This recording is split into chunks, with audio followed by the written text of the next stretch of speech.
आपको हम 6 तस्वीरें दिखाएंगे और 6 तस्वीरों से 4 वॉर जोन में मची उथल पुथल को भी हम समझाते हैं। पिछले 8 महीनों से यूक्रेन रूस युद्ध पूरी दुनिया के लिए खतरे की घंटी बना हुआ है। रूस है कि मान ही नहीं रहा है और रूस ने एक वॉर फ्रंट खोल दिया है और सीधे सीधे नाटो को चैलेंज कर दिया है। यूक्रेन के शहरों पर कल रात रूसी मिसाइलें कहर बनकर टूटी हैं। रूस ने यूक्रेन के 11 राज्यों पर ताबड़तोड़ मिसाइल हमला किया है।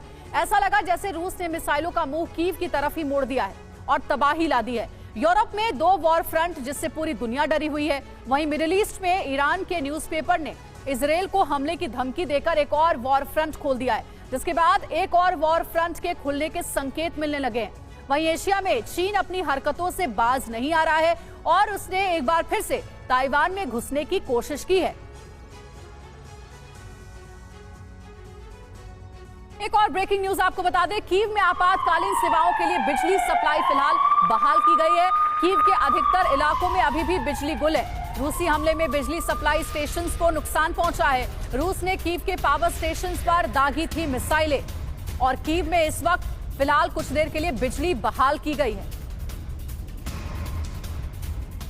ईरान के न्यूज़पेपर ने इजरायल को तबाह करने की धमकी दी है। 7 मिनट में तेल अवीव को तबाह कर देगा ईरानी हाइपरसोनिक मिसाइल, ये धमकी दी गई है। साथ ही शोबे सदेह पेपर ने फ्रंट पेज पर लिखा है 400 सेकंड में तबाही। ये देखिए, यही है वो न्यूज़पेपर जिसके फ्रंट पेज पर ये लिखा हुआ है 400 सेकंड में तबाही।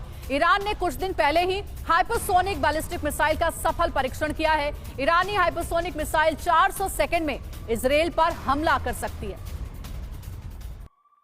एक और बड़ी खबर है, नाटो और रूस के बीच चरम पर तनाव पहुंचा हुआ है। नाटो देश पोलैंड पर हमले के बाद तनाव बढ़ गया है। दुनिया के सामने बड़ी जंग का खतरा भी बढ़ गया है।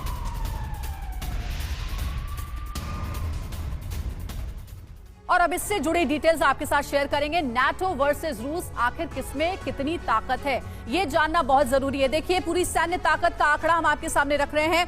नाटो के पास कितनी ताकत है, सेना के जवान कितने हैं, ये आपको बता देते हैं फटाफट। 54,05,700 की संख्या में। वहीं रूस के पास है 13,50,000। एक्टिव सैनिक कितने हैं?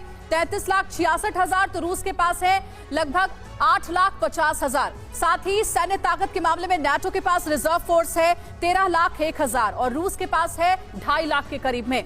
वहीं पैरा यूनिट की बात करें तो 7,38,700 नाटो के पास है पैरा यूनिट और रूस के पास है 2.5 लाख। अब अगली जो है वो जानकारी वो आपके साथ शेयर करते हैं सैन्य ताकत से जुड़ी हुई। एयरक्राफ्ट नाटो के पास है 20,723 और रूस के पास है 4,173। और फाइटर जेट्स अगर हम देखें, नाटो के पास है 3,527 के करीब में। स्पेशल एयरक्राफ्ट है नाटो के पास 1,014 तो रूस के पास 132। टैंकर्स एयरक्राफ्ट है 678 और रूस के पास 20 है। वही हेलीकॉप्टर्स है 8,485 और रूस के पास है 1,543। यशमोर सर, अगर ऐसी नौबत भी आती है नाटो वर्सेस रूस की, तो जो सैन्य ताकत है उसमें रूस तो नाटो के 30 देशों के आगे कहीं नहीं ठहरता है। पलड़ा तो ज्यादा नाटो कंट्रीज का ही भारी दिखता है। ऐसे में पुतिन को पोलैंड में हुए हमले के बाद अपनी स्ट्रेटजी में बदलाव करने की जरूरत है क्या? बातचीत करने की जरूरत है क्या नाटो कंट्रीज के साथ? आप शुरू से देखो तो पुतिन को इस बात का इल्म है, उसको इस बात का पता है कि he can not challenge NATO, because NATO ना बहुत ज्यादा पावरफुल है। वो उसकी पावर नजर आ रही है यूक्रेन में कि 265 दिन की लड़ाई होगी, अभी तक रशिया के पास सुपीरियरिटी ऑफ एयर कंट्रोल भी नहीं है यूक्रेन के ऊपर। छोटा सा देश है, उसके ऊपर भी उसके हवाई जहाज नहीं फ्लाई कर पाते अपनी मर्जी से।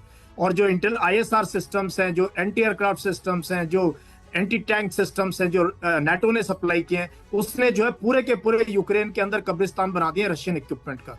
तो Russia knows the power of, तो रशिया को कोई चांस ही नहीं है। पुतिन बेवकूफी काफी काम किए हैं पुतिन ने इस पूरी लड़ाई के अंदर। गलत टाइम पे लड़ाई शुरू करी, गलत स्ट्रेटजी से लड़ाई शुरू करी, ना मिलिट्री ऑब्जेक्टिव मिले ना पॉलिटिकल ऑब्जेक्टिव मिले। और कहीं ना कहीं पुतिन जो है भी अपनी साख बचाने के चक्कर में, लेकिन इतना भी नहीं वो कर सकते कि नाटो को चैलेंज बिल्कुल, पुतिन अपनी साख तो जरूर बचाएंगे लेकिन किसी तरीके का जोखिम नहीं उठाएंगे, ये बड़ी बात आपने कही है। एक और ब्रेकिंग न्यूज इस बीच आई है, पोलैंड पर अटैक के बाद जंग और भीषण होने का खतरा लगातार बना हुआ है। नाटो पर बढ़ रहा है रूस से बदले का दबाव। नाटो के उतरते ही निकल सकते हैं विनाशक हथियार। ज़ेलेंस्की युद्ध में नाटो को शामिल करने के लिए बेचैन है। बार बार बयान दे चुके हैं ज़ेलेंस्की और ये कह चुके हैं कि नाटो अपने सैनिकों को भेजे यूक्रेन में युद्ध लड़ने के लिए रूस के खिलाफ। तो आपने पोलैंड पर हमले की पूरी डिटेल देखी और समझी। हमले के बाद पूरी दुनिया में किस कदर उबाल मचा हुआ है, हम आपको लगातार अपडेट भी दे रहे हैं। लेकिन अब आपको पोलैंड हमले की आड़ में पुतिन और ज़ेलेंस्की की स्ट्रेटेजी क्या हो सकती है, इसकी एक्सक्लूसिव जानकारी देने जा रहे हैं कुछ थ्योरीज के जरिए। ये देखिए, अमेरिका और यूक्रेन इस वक्त क्या सोच रहा है रूस के लिए। थ्योरी नंबर 1, पुतिन की रणनीति, खेरसोन में फजीहत की खींच उतारने के लिए हमला किया गया। और बताया यह भी जा रहा है कि पुतिन की स्ट्रेटेजी का हिस्सा यह भी है कि हार करीब देखकर नाटो को भड़काने की ये कोशिश भी हो सकती है, अगर पोलैंड में हुए हमले के पीछे रूस है भी तो। नाटो के युद्ध में आते ही रूस के पास बड़े हमले का मौका होगा, रूस कोई बड़ा हमला कर सकता है। अब देखिए, जो एक्सप्लोसिव सिचुएशन बनी हुई है पुतिन की रणनीति में, वो क्या है ये भी जानिए। नाटो के युद्ध में आते ही रूस के पास बड़े हमले का मौका होगा। पुतिन रूस को बेबस दिखाकर न्यूक्लियर ऑप्शन पर जा सकते हैं, क्योंकि एक नहीं बल्कि कई बार पुतिन धमकी दे चुके हैं न्यूक्लियर अटैक का। अब थ्योरी नंबर 2 क्या है, ज़ेलेंस्की की स्ट्रेटेजी क्या हो सकती है। पोलैंड मिसाइल अटैक को बहुत बड़ा दिखाना चाहते हैं ज़ेलेंस्की, उनके बयानों से भी ये समझ में आता है। साथ ही रूस के रवैये को दुनिया के लिए खतरा बताना चाहते हैं ज़ेलेंस्की, अपने बयानों के जरिए कई बार वो ये कह भी चुके हैं। दूसरी थ्योरी ये कहती है कि ऐसा करके ज़ेलेंस्की नाटो को सीधे वॉर में शामिल करना चाहते हैं, ये एक मकसद हो सकता है। और इन सबके बीच एक्सप्लोसिव सिचुएशन क्या आएगी, नाटो के युद्ध में उतरते ही जाहिर है विश्व युद्ध की जो आशंका है वो और ज्यादा प्रबल हो जाएगी और मजबूत हो जाएगी। अपडेट्स लगातार आपके साथ शेयर कर रहे हैं। एक और बड़ी खबर है, पोलैंड में हुए मिसाइल हमले पर तुर्की के राष्ट्रपति ने भी बयान दिया है। पोलैंड में हुए हमले को लेकर पुतिन से बात करूंगा, एर्दोगन ने यह कहा है। मिसाइल रूस से आई, ये कहना भड़काने जैसा है। हमले में इस्तेमाल रॉकेट रूस में नहीं बने, ये आम धारणा है। तुर्की वो देश है जो लगातार मीडिएटर बनने की इच्छा रखता रहा है रूस और यूक्रेन के बीच युद्ध खत्म करने के लिए। कई बार एर्दोगन ने कहा है कि जरूरत पड़ी तो हम बातचीत के लिए तैयार हैं। एक और बड़ी खबर है, यूक्रेनी सैनिकों को युद्ध की ट्रेनिंग दे रहा है यूरोपीय यूनियन।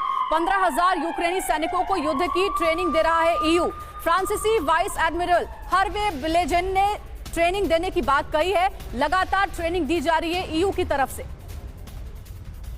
तो देखिए, ईयू की ट्रेनिंग रूसी सेना पर कमांडो अटैक क्या कराएगी, अब आपको डिटेल्स देंगे। 15,000 यूक्रेनी सैनिकों को ट्रेनिंग इस वक्त ईयू यानी कि यूरोपीय यूनियन दे रहा है यूक्रेन के सैनिकों को। साथ ही यूरोपीय यूनियन के कई देशों में चल रही है यूक्रेनी सेना की ट्रेनिंग, अलग अलग देशों में ये ट्रेनिंग चल रही है। फ्रांस के जो वाइस एडमिरल हैं, इनका नाम है हर्वे ब्लेजेन, वो लगातार मिशन को लीड कर रहे हैं, यानी कि उनके देखरेख में ही ट्रेनिंग हो रही है। यूक्रेन को $16.5 मिलियन की मदद फ्रांस दे रहा है। हमारे साथ दो खास मेहमान भी जुड़े हुए हैं, उनका रुख करेंगे, लेकिन उससे पहले एक और डिटेल। 2023 तक जर्मनी में 5,000 यूक्रेनी सैनिकों को ट्रेनिंग देने का लक्ष्य है, नाटो चीफ ने यह कहा है। और साथ ही बताया यह भी जा रहा है कि ईयू लगातार मदद इसलिए भी कर रहा है ताकि यूक्रेन को पुश किया जा सके रूस के खिलाफ चल रहे युद्ध में। मैं आपके पास आना चाहूंगी कर्नल डिन्नी, जरा ये समझाइए कि ईयू की ट्रेनिंग का यूक्रेनी सैनिकों को कितना फायदा होगा, क्योंकि एक बहुत बड़ी जो है वो विफलता देखने को मिली है पुतिन की, जब खेरसोन से उन्होंने अपने सैनिकों को पीछे हटा दिया। यूक्रेन के ज़ेलेंस्की के मनोबल में कितना इजाफा होगा ईयू की इस मदद से? देखिए, इसमें कोई शक नहीं कि उनकी जो मदद है वो काफी बहुत बड़ा एक रोल प्ले करेगा इस लड़ाई को आगे